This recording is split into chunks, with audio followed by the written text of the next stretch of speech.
My name is Mark Shootman. I'm a board-certified executive chef with the American Culinary Federation for about 25 years and have been with Lutheran Hillside Village now for 10 years. My background is primarily in hotels and fine dining, but I joined the healthcare ranks about 10 years ago with Lutheran Hillside Village. It's really changed my life and sculpted me as a human being, being able to be part of this organization as we serve seniors as Christ would, and they live life to the fullest. This is my third year with Epic and the Chef Challenge, and I really enjoy working with Epic. It's an organization that I've said over the years really kind of follows the same as what our mission statement is here at Lutheran Hillside Village. They do incredible things at Epic, and over the years I've just been more impressed every year of what I learn and what I see in their mission to serve the residents that they have.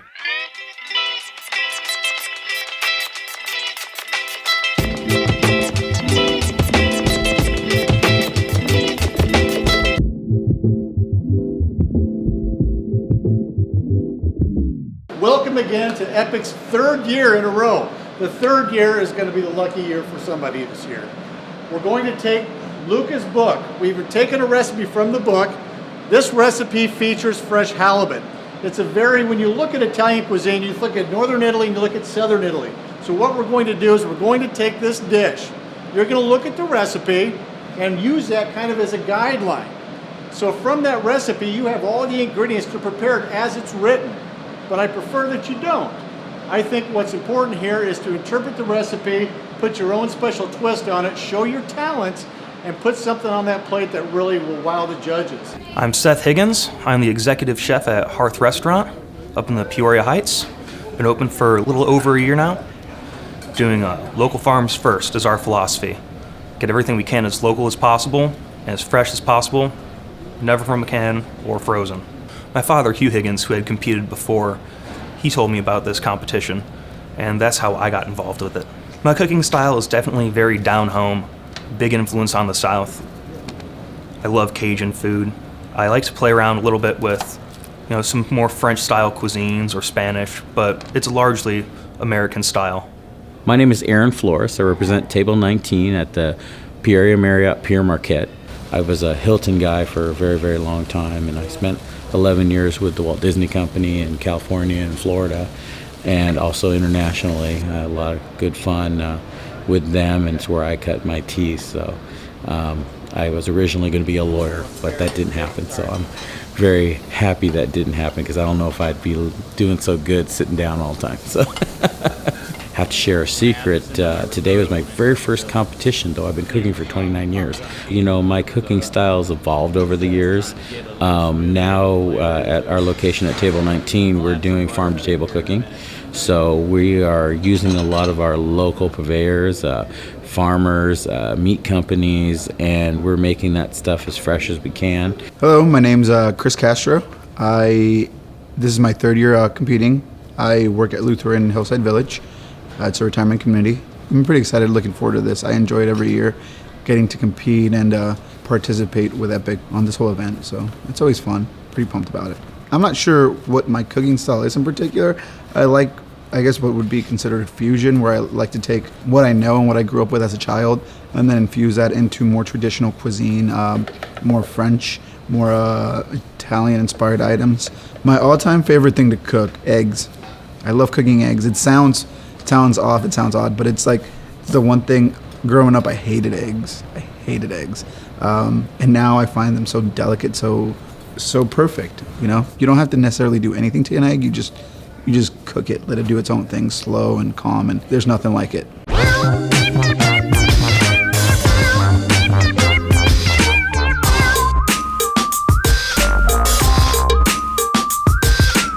Risotto was the first thing I started, something that I really don't work with very often, so that was a bit of a challenge, but if I was just patient with it, it would work out all right. The halibut, I did a pan-seared halibut, so it gets a nice golden crust on it, and just finished that with a very simple kind of French-style white wine, butter, and capers. And the asparagus I grilled, because grilled asparagus is just fantastic. That's the way I always cook it at our restaurant when we can. Dr. Paul Edgerly. Paul has been surrounded by the food and restaurant life and is a dentist that has been a supporter of Epic's for quite some time. Chet Jacobs. Chet is a self-taught amateur chef who has experienced a vast variety of cuisines and loves to experiment with interesting foods, textures, and flavors. Denise Jacobs. Denise has been a food enthusiast for over 50 years, as she says is evidenced by her participation in Weight Watchers. I like to keep things simple and just do them right and just really showcase the food itself without having to change its characteristics too much. I grilled the asparagus. I like that kind of fiery taste to it. I think that I'll also really complement the sauce, which is a pea puree with really good handful of basil, so it's more akin to a pesto.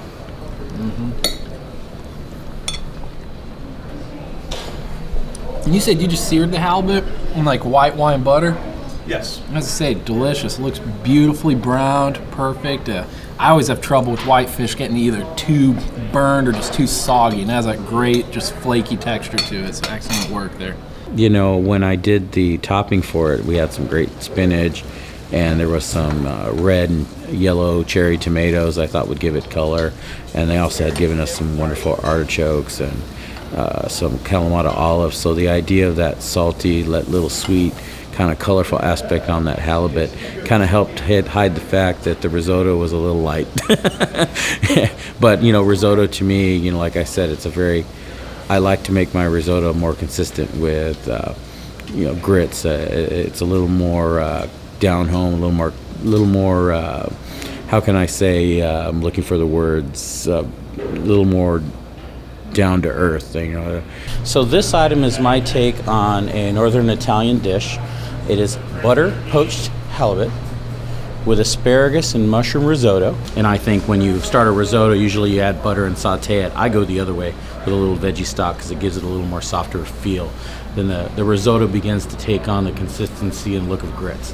So it's very comforty at the same time. I'm just happy to be here with such a good cause. I got the recipe.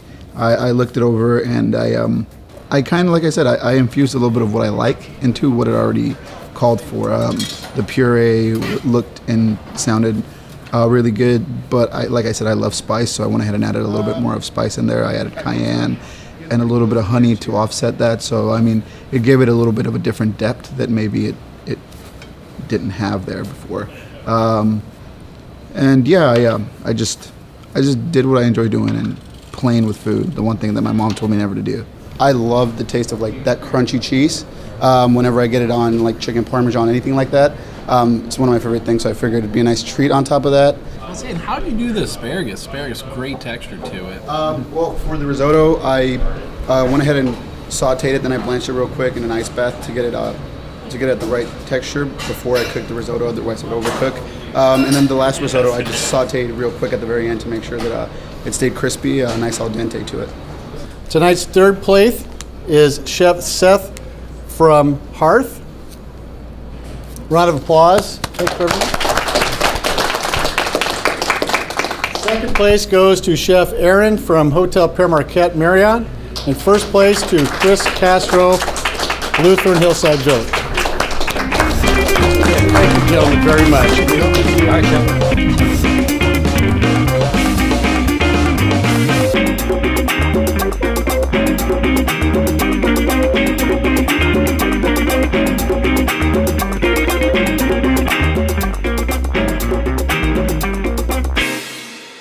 Tonight you'll be preparing a dish that's inspired by Chef Luca from his book. You kind of looked at that a little bit earlier. The ingredients are in front of you.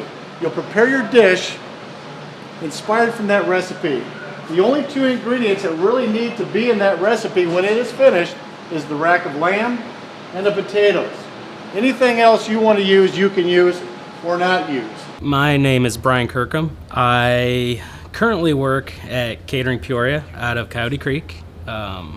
I've worked at quite a few jobs. I've been cooking for 9 years now, and in that 9 years, just kind of the nature of the industry, it seemed like for me, I've probably had 7 different jobs, unfortunately. Hopefully I'm going to stay where I'm at for now, for a while. I've been there a year now. I'm the sous chef. I really enjoy it. I'm getting to do a lot of cool things, learning a lot of new things again from the executive chef. The kind of style that I feel like my cooking kind of moves towards is more Italian type cooking. I keep my flavors clean. I like those kinds of spices though, the basils, the thyme. I love working with pasta. My name is Amanda Pyle. I'm lucky enough to be a culinary instructor here at Illinois Central College. I also teach adult community workshops here on the weekends at Illinois Central College. I also own my own business, and it's a personal chef service. And so I do everything from catering to in-home cooking lessons to freezer reheat meals. I like to play with a lot of different internationalities when I cook. My favorite style to cook is definitely in vegetarian, just because I like to eat that the most. But really, whatever I can get my hands on that's new, that I haven't played with yet, is intriguing to me. Since I cook for personal clients, I usually cook their styles of foods. And so it's kind of like I conduct an interview with them, and whatever they want to eat, I base the menus off of that. So I cook everything from Asian food to American cuisine, Spanish, Latin, Italian. Sky's the limit. My name is Trent Pavlik. I'm the chef de cuisine at Maxine's on Main in Morton. I've worked at Maxine's since we opened. I helped open the place, so it's been almost 4 years now. My favorite cooking style is just like modern American. At the restaurant, we do seasonal menu, try to use as many local ingredients as we can, and that's something I'm really passionate about. Don't have to fiddle with the food too much to make it tasty, so definitely simplified, delicious, everything from scratch. Love making my own sausages, curing, smoking my own bacon, and just making tasty food. I did ICC's culinary program straight out of high school. I came here for a year, and that was when the kitchens were not at all like this. So coming back and seeing just an amazing kitchen, it was really great to work in. All the burners worked, thank goodness. The dish that I did tonight was based off of another chef's out of his cookbook, Chef Luca. It was a lamb with a potato puree. I followed his recipe, visually. I feel like I kind of did the same thing that he did. What I did is I made the potato puree by cooking my potatoes in cream and milk with garlic and thyme, and pureed it when it was done, salt and pepper. Nice clean flavors, keep it kind of basic. The lamb just simply seared. I seared it really, really quick ahead of time and then finished it off in the oven as the time was counting down. Dr. Harry Watts. Dr. Watts supports and provides dental care for a number of individuals with intellectual and developmental disabilities. Pamela Krager.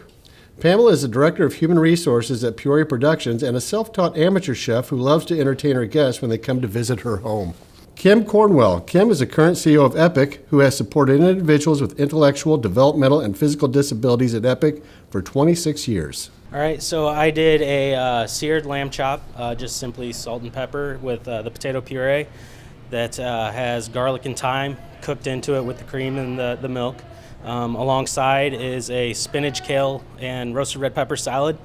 It is light, so you've got a heavy dish with the lamb, so it's nice to complement it with something light. I kind of started off with Chef Luca's recipe and then just kind of took it in my own direction. With the potatoes, I added Parmesan cheese, and I kind of made them a little bit creamier than I think what the original recipe called for. To my lamb, I added cumin and cinnamon on the outside of it, just to take it in a little bit of a Moroccan direction there. I also feel like cumin just has to be paired with lamb, so anytime I make lamb, I put cumin on it. As far as the sauce, I just switched it up and made a classic French chasseur sauce with mushrooms and tomatoes, something that we do here, very basic training. And then just some roasted asparagus over the top for a little bit of crunch at the end. Cooked medium rare for you over a bed of Parmesan chive mashed potatoes. And then it has a ragu of mushrooms, tomato, and spinach, kind of like a chasseur sauce over the top with pan roasted asparagus. I always like to see a little bit of extra space and have whoever's preparing the meal showcase their food. That's always nice. That's a good point. The dish I made tonight, I did a roasted rack of lamb, which I just seasoned with salt and pepper, seared it off to get the fat nice and crispy.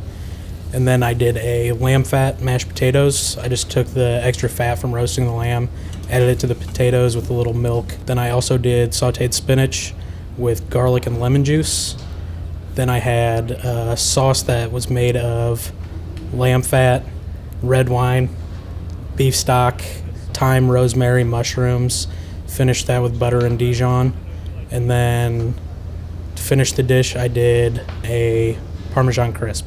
Burnt shallots that I burnt in lamb fat. I always talk about the perfect bite that's getting a little bit of everything in one bite. This dish is composed, so it's meant to be eaten together. So I hope you enjoy. Flavors complement each other. There's nothing really overpowering. I tried to keep it all pretty mild, and like two components that are throughout the whole dish pretty much are lemon juice and lamb fat. Let's try to get something crispy on the dish, and we had Parmesan back there. I was really blown away by your presentations. Everybody was well calculated, kind of knew what was going on in your own little world, good vision. And it showed at the end. I mean, the plates were fantastic. Tonight, third place goes to Brian.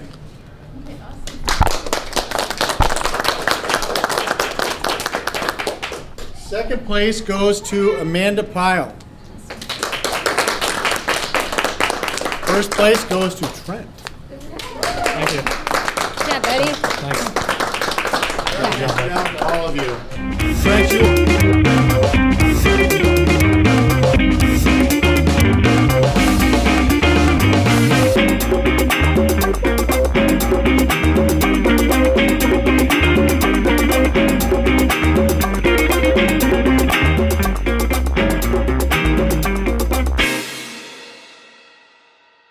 All right, good evening, chefs, and welcome to the third annual final round of the Epic Culinary Challenge. So here we go to the final challenge, and I've got a good challenge for you tonight.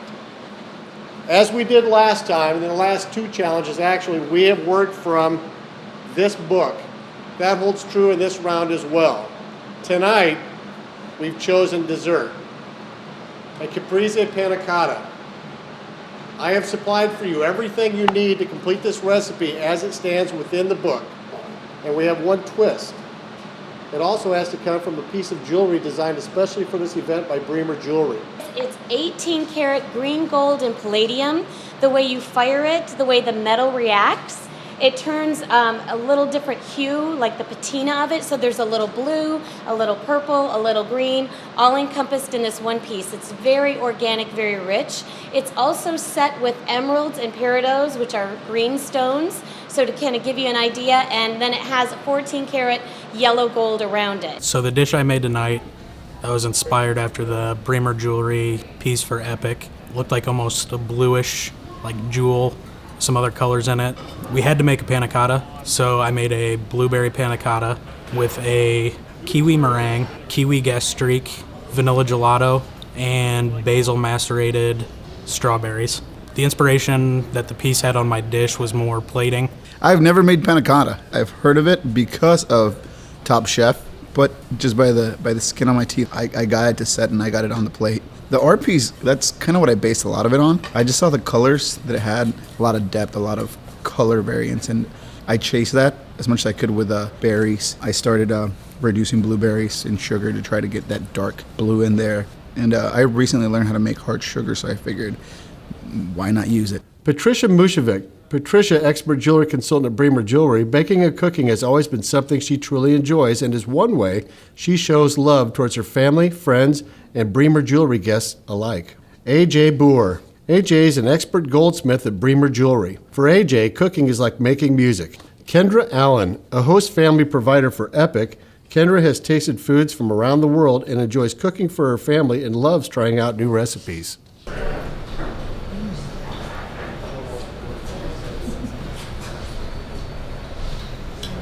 It's a really interesting flavor.